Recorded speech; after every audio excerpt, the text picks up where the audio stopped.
Ayos. Yung kulit kong Good buhok morning, eh. everyone. I am Coach Good Sean, and morning. with me is Coach. I'm Coach Dean, and we have Yeah. Coach Joel Coach Joel Saludares. Saludares, Yay, good representing morning. Manila. Good morning, Coach Joel. And for Good everyone who's morning. watching in live, Coach Philippines, thank you for watching us, for joining us. If you have been following us ever since last night, we started at 8 p.m. 8 and continue p.m. po tayo. Marathon po natin. Kakausapin natin lahat ng mga certified life coaches sa tribe natin, which is the Global Institute for Coaches and Entrepreneur. We are Entrepreneurs. entrepreneurs. I'm thankful for Master Coach A who's watching us, and also Master Coach Coach Lakendra Kendra. Smalley watching also as well. Kung andyan po kayo, say hi, hi. Thank you, thank you. And this one, we're talking about again, this is our marathon to be able to serve you, to serve the people who's following Life Coach Philippines and the certified life coach, Mhm. to provide additional help to you, to maintain, alam mo yun, yung sanity natin. Kasi as I've shared nga kay Coach Joel kanina na there's a lot of negative things that we're seeing in social media right now. It's not really helping the way we see things, our sanity. Yung iba nababaliw na, hindi na alam kung anong gagawin, nag-alcohol na every minute, every hour, napapaso na yung alcohol. And we really need to get back to reality and focusing on the now, because what's really important is the now and not the future. Kasi if you live in the future, nothing will happen. And especially with the COVID-19 right now, with the crisis right now, and everyone is isolated or Mm. ano nga yan? Physical Physical distancing. We physical are instead of distancing, hindi social social distancing. distancing. Kasi pag social distancing, wala daw conversation. So physical lang kasi kailangan pa rin ng social interaction. No? Galing yan kay Yeah. Coach Jan from New Zealand. And that's how we are as a tribe, a community of certified life coaches, and with the leadership of Master Coach A here in the Philippines, and our CEO, Master Coach Lakendra Smalley, who's very supportive with all of the people, with all of the tribe, on how we can move forward and remove the dramas of life. Kasi sa sobrang drama, nanonood na lang tayo ng drama at ayaw na natin mag-action. And today, it's beautiful that we are represented by Coach Joel Saludares, who's hindi ko na introduce. I think mas maganda pag si Coach Joel Joel mag-introduce ang sa kanyang sarili. nag-introduce. Yes. And we'll give him an Yes. opportunity to introduce himself, what he does, who is the community he serves, and what kind of business he's in. Coach Joel, please introduce yourself to your audience. Hi, good morning, everyone. This is Coach Joel. I always say that ang dami ko kasing ginagawa sa buhay. That's true. Kaya affected ako ng mga panahon na to kasi sanguine ako eh. Kailangan lagi akong nasa labas, gumagalaw, kumikilos, nakikipag-usap, di ba? But first and foremost, I am a servant of the Lord. Yan. So that's my first job. That's my first description. Out of the many things that I do, I love the Lord and I serve the Lord. Second, ito yun. Second, my first service to God is to love and serve my family. So I am married for 13 years already. I have three Wow. children. All girls. Pero mabait po ako nung binata ako.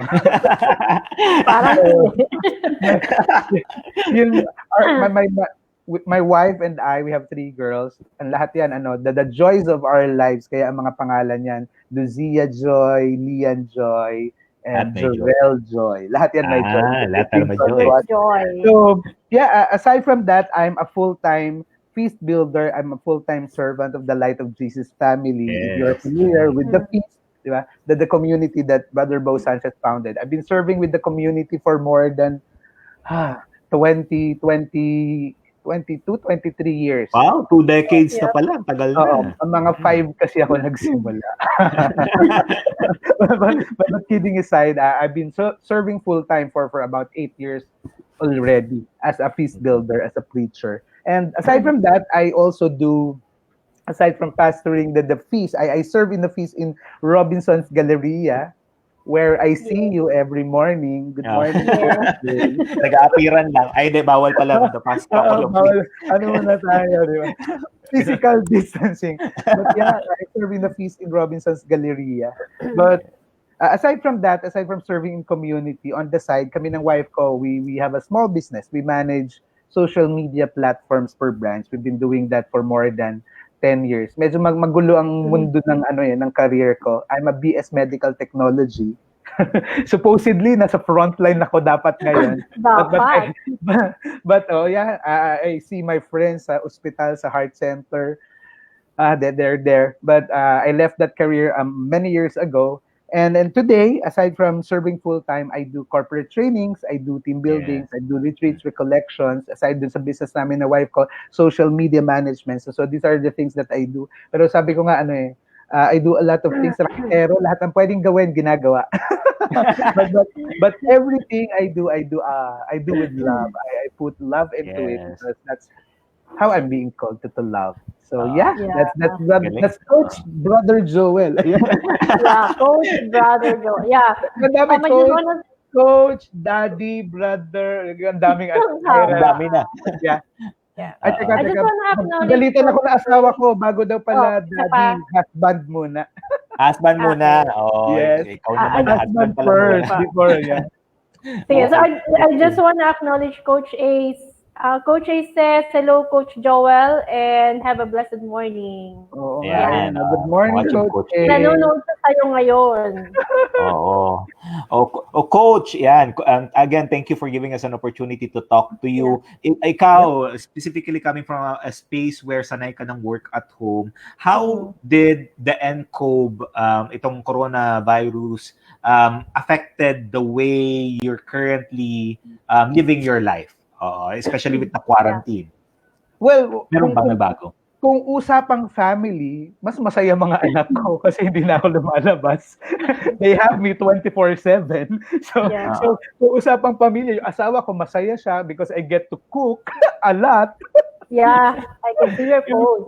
Yung face mask daw hindi para sa protection, pero para wag na kumain ng kumain. But kung family, I mean, definitely it's a plus for them. Why? Because we're together. We get to spend time together.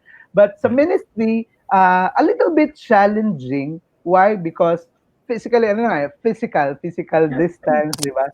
Dahil the feast, we've decided about 2 Sundays na kami FB Live lang. After all, yung mga malls, di ba? Yung Feast Ortigas is in Robinson's Galleria. Nag-close na rin yung mall. But even before the mall closed, we already decided na to just have it Facebook Live. So, but really is ang challenge hindi naman yung yung live feast because preaching at the feast is just what? It's 5% of what we do. A lot of what we do is really about discipleship. Pero yun na nga, siguro the biggest effect ngayon talaga is yung physical. Yung we don't get to see, we don't get to disciple physically. Pero yun na nga, thanks to technology like what we're having now, di ba? We were nagagamit ang technology to still connect. Ang ganda nga nung sinabi kanina ni Coach John yun, it's not light group is a small group kasi. We meet once, twice a month. Oo. Ngayon, dahil mga nasa bahay naman kami, parang halos araw-araw ata nag-online. Yeah, nag-online. It's also an opportunity to reach out to a lot of people, ganun. So, it's because the major part of what we do is really to disciple people. So, yun. I mean, affected because physically, we don't get to see each other face to face physically. Pero in the virtual world, hindi pa rin naman mawawala yung connection. We still can do that. So, siguro yun, mas dati I try to limit my my social media time. Ngayon, parang full blast. Bukas 24/7. Sa lahat ng gustong tumawag. Yeah. Coach, Coach I has a question. Sabi niya, Coach Joel, how do you see the COVID-19 through the lens of faith? Alam mo, this is a pandemic. Grabe na, no? It's a world, yung effect niya it's worldwide. But ako, ang belief ko kasi is to always see the good in whatever it is that's happening. I mean, I'm not saying na maganda yung COVID-19. Definitely it's not. It has affected a lot of people. It has changed the lives of people. It has, di ba, marami nang namatay, I had a scare last night because I have a brother and a sister who are both nurses in New York. Ang dami ng COVID sa New York. Yung brother ko, a week ago, home quarantine na siya because he was exposed to a patient, not knowing that na yung patient magpa-positive. So, quarantine siya. Hindi nga nila kinikwento sa akin Kahapon ko lang nalaman na nag-develop pala siya ng sore throat, nagkaroon ng mild fever. So, pinuntahan na siya, tinest na siya. Sinabi lang nila sa akin nung negative na yung result. But again, in the eyes of faith, I think, ano pa rin there's beauty in all of this. Sabi ko nga kanina, for families, di ba, tayo, mga tatay, we always say that we want to work hard for our families. Pero there are times, ano nangyayari? We work too hard to the point that we don't get to spend time with the family. Or we lose our families. We always say na it's quality time, it's not quantity time. Ako, I believe that it has to be quality and quantity. Especially for like ako, my children are very young. They're what? 5, 7, and 9 years old. Ang babata pa niyan So sa kanila, it's a blessing that I get to spend time with them. Or, di ba, yung mga hindi mo kinakamusta, biglang all of a sudden, kinakamusta mo na. In this time, ako yung natutuwa ako yung we get to see the goodness in people. Alam mo yung nagsisimula ng alam mo, in times of crisis, hindi lang sa mga Pilipino, pero sa lahat ng tao, because we've been created in God's image and likeness. The truth about us is there is goodness in us because God is in us. There's a piece of God in us, di ba? So, lumalabas yung goodness na yon. I mean, kaya nga ako, sabi ko, ang daming negative news, ang daming fake news, ang daming, totoo naman, hindi magandang balita. But amidst all that, pag nakikita mong lumalabas yung goodness through the people, di ba? Like yung isang araw, yung nag-grocery na lalaki na basket lang yung dala niya, konti lang yung laman. Tapos yung mga tao sa paligid niya, nagdagdag sa basket niya na sila ang magbabayad. I mean, di ba? This is goodness.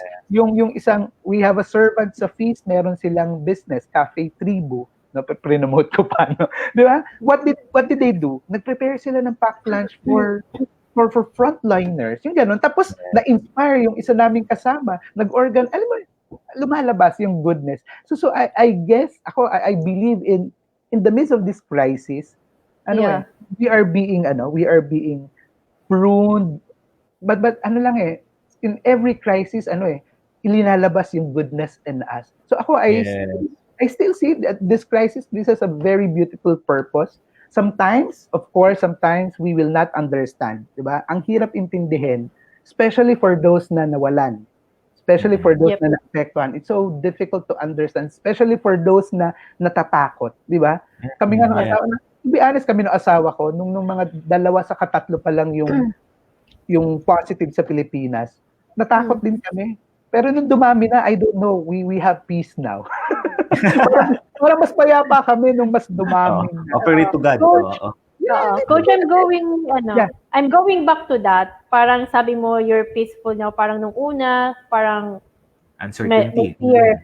So, being a father, how did you respond to your kids? Was there ever a chance na the kids were asking, and was there fear? How did you address it? You know what? Siguro blessed ako na yung kids ko are very positive as well. But of course, how did I respond? Nung nagsimula ito, December, January, di ba? Paunti-unti na ito Tapos, ako mismo, linimit ko rin yung time that I go out. Why? Because I don't want to bring, di ba? I mean, the chances, the more that we go out, the more chance that we catch the virus, lalo na habang dumadami. So, kaya ako talaga, nung sinabing quarantine, I obeyed. Nag-quarantine ako, not just for myself, but first and foremost for my children.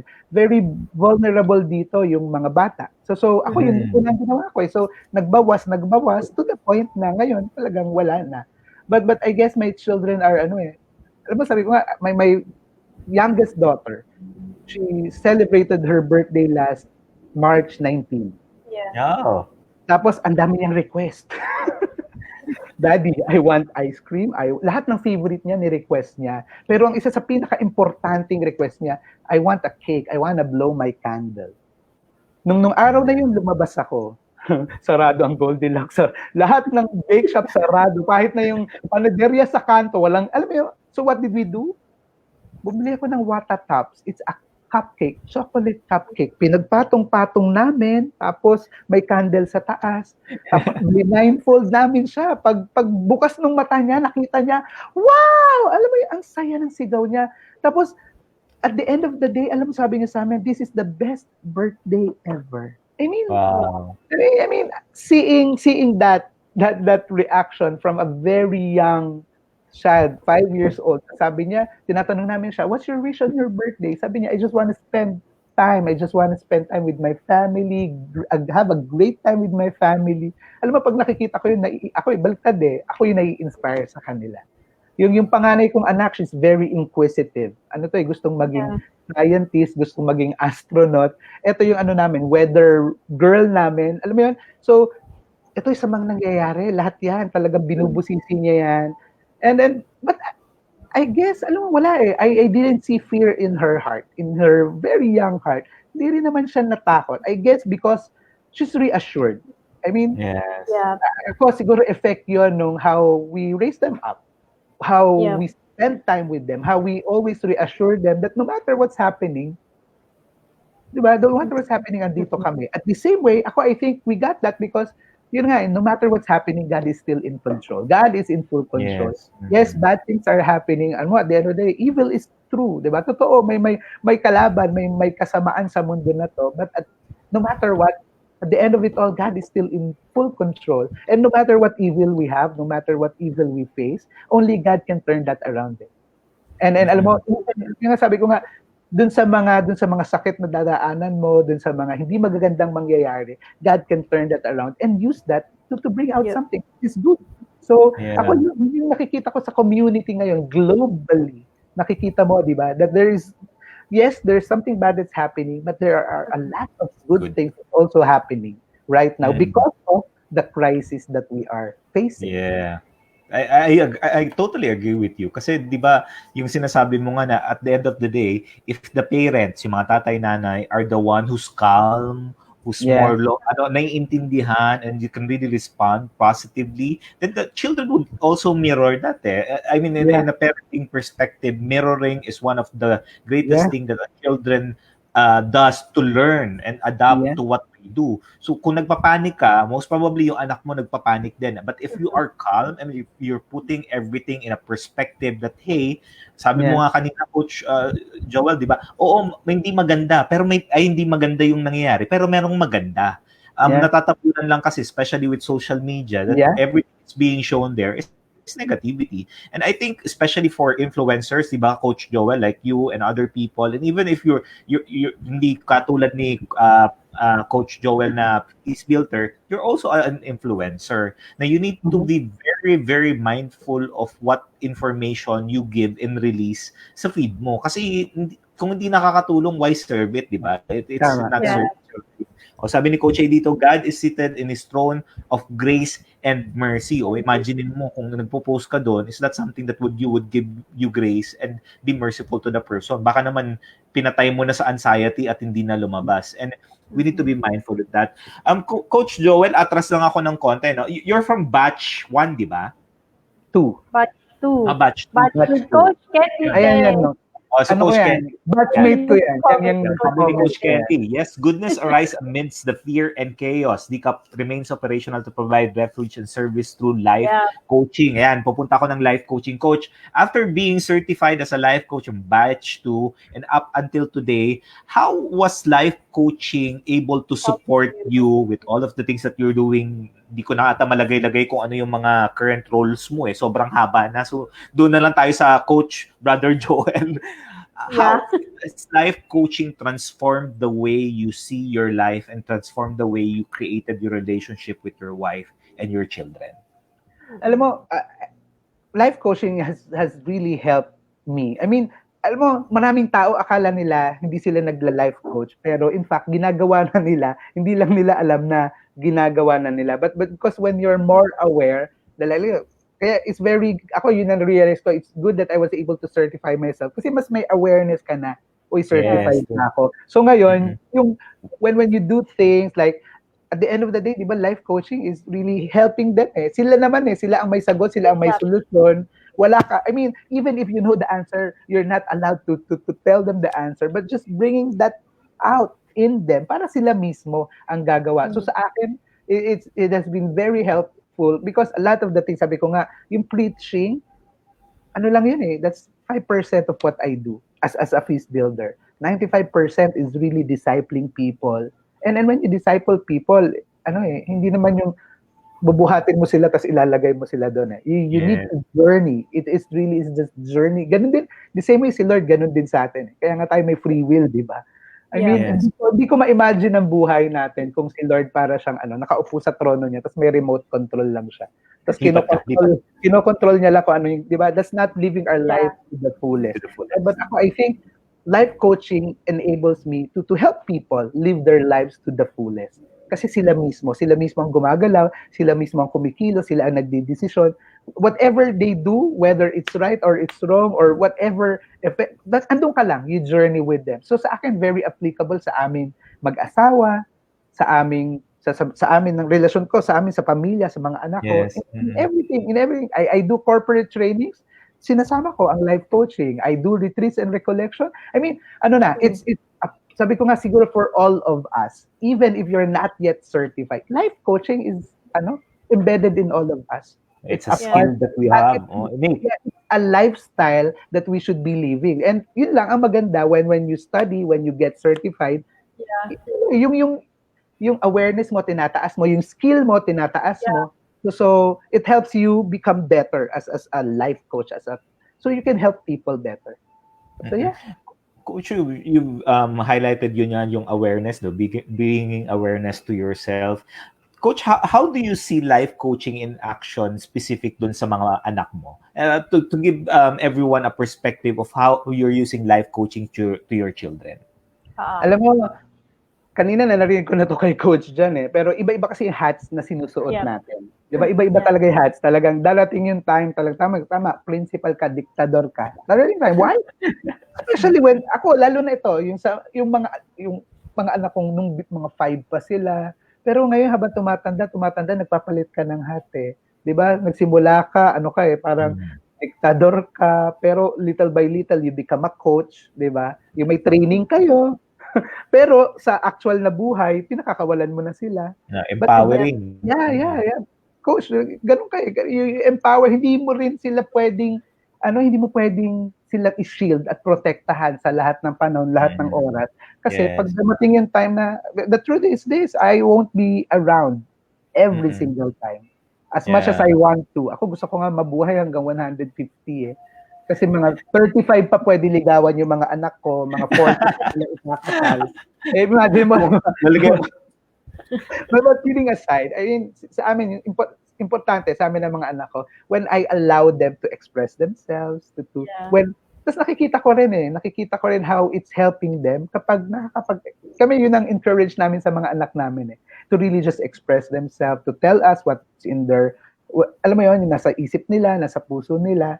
Kaya I think it also strengthens yung family relationship namin. Yung effect hindi lang para sa ikabubuti nila, but para rin sa ikinabubuti namin as parents and as a family. Nakakatulong talaga siya. Talagang, again, at the end of the day, di ba, lalo ngayon, kung ano nakikita nila, yun yung, gagawin nila, di ba? Kung ano yung nakikita sa'yo, yun yung gagawin nila. Sabi mo nga, mirroring Talagang, ganon. That's how we teach. Yan yung una. Pero darating ang panahon, may sarili silang isip, may sarili silang kakayahan to decide and to do things. But as early as now, pinapractice na namin yun Like last summer, we asked them, anong gusto yung summer class? Diba? So for many, ito, gawin mo to. Pero sila, pinapili namin.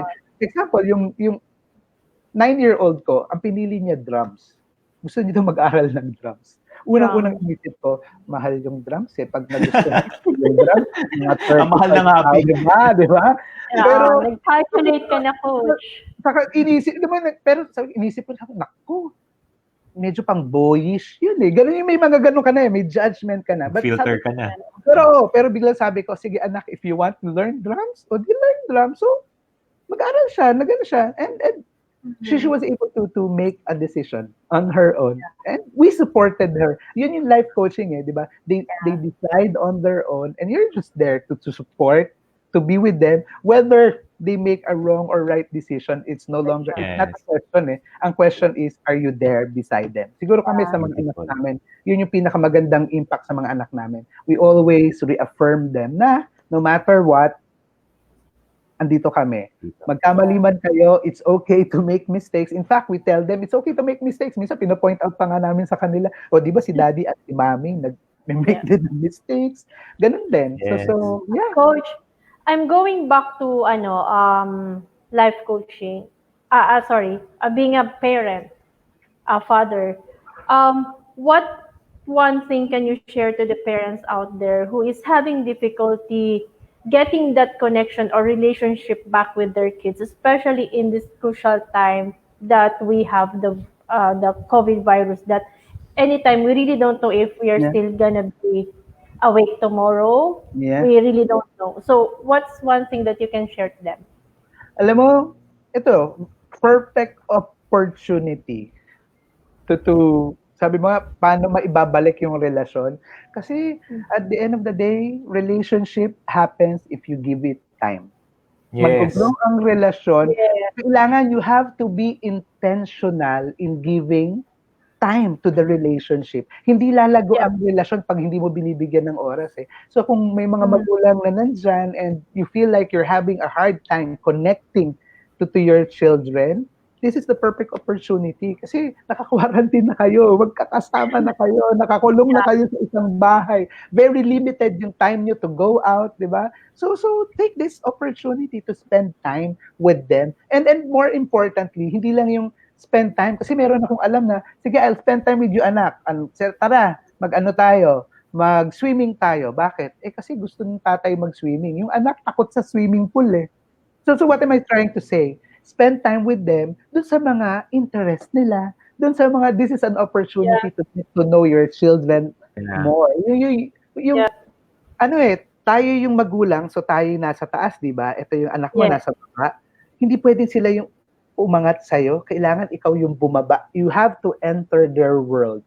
Totoo yun. I mean, yung ibang mga anak, alam ko ayaw nilang makita. Dati, di ba, pinakamarami daw sa Facebook yung mga bata. Bakit sila umalis sa Facebook? Alam niyo kung bakit? Kasi andun yung mga magulang nila. Pero okay lang, parents. Kung pumunta sila sa Twitter, pumunta ka rin sa Twitter. Huwag mo lang silang pakialaman doon. Huwag ka lang mag-comment. But be visible. What am I trying to say? Pasukin mo yung mundo ng anak mo para mas maintindihan mo siya. Pakinggan mo siya. I mean, that was very important. Listening is so powerful. Alam mo, kami nung mag-asawa, if I may share, challenge namin yan nung early years of our married life. Kasi best friends kami yan for 12 years. Alam niyo yung kayo ba, coach, yung tinginan lang nagkakaintindihan na? Oh, yes. Diba? Yung may ganun-ganun lang eh. Okay na. Pero nung naging mag-asawa kami, so sabi namin, wow, madali na sa amin to. Nung naging mag-asawa kami, biglang nawala yung magic. yung siya pa ba yung pinakasal? Hindi na kami nagkakaintindihan. But you know what helped us bring that magic back? Communication. Especially ako. Yes. Ako yung nag-adjust ng sobra. Kasi sobrang daldal ko, obvious ba? Diba? Ma-share ka lang, coach. Hindi ka naman madaldal. Inaamin ko na madaldal ako. Kaya nga nung inimbitan niyo ako, kahit madaling araw, sabi ko, okay lang yan, opportunity para dumaldal yan. Thank you kay Coach Candy. Si Coach Candy nag-reach out sa'yo. Salamat kay Coach Candy. Talagang dapat sabi niya nga di ba sinabi niya may mga oras. So, biglang sinabi, 4 a.m. coach, okay ka? Yes, pwede tayo dyan. But anyways, what I'm trying to say, nung binawasan ko yung pagdaldal ko, tapos mas nakinig ako sa asawa, kasi asawa ko, exact opposite ko eh. Kung gaano ko kadaldal, ganun siya katahimik. Tapos na-realize ko, pag tumatahimik pala ako, nagsasalita siya. So that's what I do. That's what I do with my children also. So parents, take this opportunity, spend time, but not just spend time. Enter the world of your children, pasukin niyo yung mundo nila, pakinggan niyo sila, intindihin niyo sila, hindi lang yung hindi lang yung intindi dito. But more importantly, kasi minsan masyado tayong, di ba? Ito, cerebral, especially sa atin. Lalo mga fathers, hindi masamang maging emotional ka, yung i-express mo yung nararamdaman mo. Parents at a lot of times we're so afraid to be vulnerable to our children. At a certain point, at a certain level, we also have to be vulnerable to them. I remember this story. Meron akong isang friend, taga-feast din. Every day daw pag pumapasok, pag uwi niya sa bahay, tinatanong siya ng anak niya, how are you, dad? Yung anak niya medyo special may hearing impairment. So lagi siya tinatanong, how are you, dad? And he will always answer, I'm good. Lagi ganun lang. even if he's not feeling good. Alam mo, even if yung ang dami niyang problema, talagang sinishield niya lang. Hindi siya nagiging vulnerable. And then one day, hindi niya na talaga kaya. Alam mo, sabi niya doon sa anak niya, nung tinanong siya, pagdating niya, Dad, how are you? Sinagot niya, anak, I'm not okay. His son is about 11 years old. Sabi niya sa anak niya, anak, I'm not okay. I'm having problems with my job, ganyan-ganyan. Tapos alam mo, sagot ng anak niya, sabi ng anak niya, Dad, it's okay. Tomorrow's gonna be better. Wow. Alam mo yun, sabi niya, sabi niya, ito parang sabi nga niya, hindi, parang he suddenly heard Jesus speaking to him, telling him, anak, it's okay. He suddenly heard God speaking to him, the Father speaking to him, telling him, anak, it's gonna be okay, tomorrow's gonna be better. Ganun, in our situation today, sa mga natatakot, listen to the Lord speaking, anak, it's okay. Alam mo, wag rin nating pag natatakot ka, okay lang na matakot. Tao lang naman tayo eh. Bakit ba? Hindi mo pwede. Okay lang matakot, but always be reassured that God is saying everything will be okay. Matatapos ko, lilipas ko lahat. Tapos din. But make the most of the process of what's happening. Make the most out of it. Learn from it. Grow. Be better. At the end of the day, alam mo, matatapos lahat to, ang mas importante, natapos siya, tapos ikaw, you become a better person in all areas of your life. And I would just... go ahead, Coach Tin. Ang ganda nun, Coach. At the end of the day, we are the carers of our children. And what we do they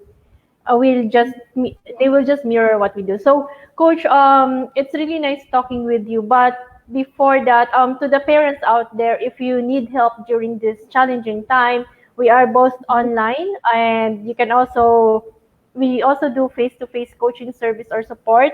However, if you're not comfortable going out yet, you can just message us through Life Coach Philippines, or you can connect with Coach Rizel through 0917-586-1661. Before we say goodbye, Coach Joel, what outcome do you want to see in your life, in your family, in the ministry that you're doing once this COVID-19 has passed? I think I was able to say it already. No, after all this, alam mo, the more important thing is that we become better. Ako, as a father, I become better. Mas maging loving ako sa kanila, mas mag-spend ako ng time sa kanila, mas makinig ako sa kanila as a feast builder, as a discipler. Alam mo yun, to become better as well in everything that we do. Alam mo yun naman eh. Ako, I think challenges, trials, alam mo ang pinakamaganda sa kanila, they bring out the best in us, 'di ba? Para lang yung 'di ba? Para lang yung 'di ba, yung gold, 'di ba? How do you purify gold? You subject it to fire, 'di ba? Hindi lang basta fire, 'di ba? I mean, ilang degrees of fire. Yes, 'di ba? But at the end of the day, I think that's the yun yung result na gusto natin, the outcome that ako mismo personally, the outcome that I'm expecting to be better, to love more, to serve more. Nakakatawa nga, kami sa feast ang challenge ngayon kasi like hindi naman kami sanay na may mga FB live and all, but yung team, natututo sila, di ba? Alam mo, pag natapos tong COVID na to, baka sabihin nila, Brother Joel, pwede ba FB live na lang tayo? Kasi expert, gumaling. Comfort for home na. For the past 2 weeks, we've been trying out. Kaya mamaya, tatanungin ko tong ano ba to? StreamYard na to. Parang ma-okay to, I mean, yeah, it is. Yes, it's beautiful. We've been using it ever since 8 p.m. and it's working so far well for us. Yeah. So yeah, I mean, I think yun. At the end of this pandemic, if there's a cherry on top, I believe, hindi lang ako, lahat tayo, we will all be better. We will all be better, di ba? Yeah. Mas magiging mabuting tao ka, mas magiging mabuting Kristiyano ka, mas magiging mabuting ama ka, nanay, kapatid. Whatever it is, whatever hat that we wear, yun ang we pray that we become better. We learn. Ganun naman yun eh. Whatever situation we face, negative man yan, there's always an opportunity to be better. So that's the outcome. At the end of, kahit Pilipinas, di ba? Sabi nga nila, pag may pala, hindi mo, pumipila. Di ba? Hindi nagsisikika. They follow the rules. Di ba? Sana pagkatapos ng yung sa mga train, sa MRT, sa LRT, di ba? Problema yan eh. Totoo. Siktikan, tulak. Pwede naman pala. Kaya naman pala. Kaya naman pala. Yes. Pag nawala na si COVID-19, sana hindi rin mawala yung mga magagandang pagbabago na nakikita natin ngayon. Sana hindi lang, di ba? Hindi ka lang tutulong sa kapwa mo kapag may krisis. Sana kahit walang krisis, yun. At the end of the day, we all become better after this situation. Yeah. Yeah. And that's Thank you so beautiful. much, Go Coach Sean. I think that's beautiful. Just want to emphasize, Coach Joel, I think for the dads, for the fathers out there, is to really start opening up.